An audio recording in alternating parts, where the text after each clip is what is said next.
tá boa. Essa primeira resistência tá boa. Vamos estar desconectando aqui. Vamos estar medindo aqui os termos fusíveis. Esses dois fios aqui são do termo fusível, que é a proteção da resistência, tá? Se caso a resistência, o termo fusível ele é só continuidade. Se ele tiver ruim, ele abre. Não existe termo fusível mais ou menos bom, nem mais ou menos ruim. Ou ele conduz ou ele não conduz, tá?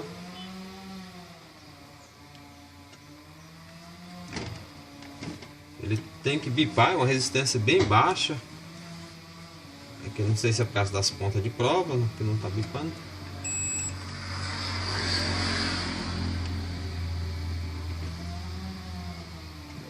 O termo fusível tá bom esse termo fusível. E ele tá dando essa leitura aqui, ó. Ele tá dando uma leitura de 200 e 176, mas é porque ele já tá ferindo essa resistência aqui, que é a resistência de degelo da colmeia, que descongela a colmeia. Vamos estar desconectando aqui. Vamos ver como nós vamos fazer.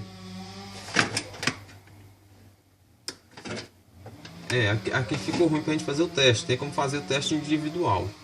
Mas nesse caso aqui a gente não vamos precisar tirar. Mas se a gente fizer o teste individual aqui do termo fusível, a gente consegue testar de um por um, porque essa geladeira vem com dois termos fusíveis, tá? Aí os dois termos fusíveis são para proteção da resistência. Se acontecer da resistência elevar demais a temperatura, ele acaba abrindo como proteção. Então corta a alimentação da resistência. Se caso a geladeira começar a bloquear, formar gelo em excesso, pode ser etapa de sensor, ela pulando, os sensores não fazendo a leitura correta. Pode ser que a placa não esteja interpretando a leitura dos sensores, uma leitura correta. E pode ser a própria resistência.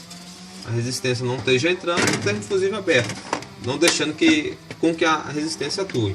Tá? Esses são os principais problemas que dão nessa geladeira, na questão de ela não fazer degelo. Tá? No caso, ela está formando gelo em excesso, bloqueando.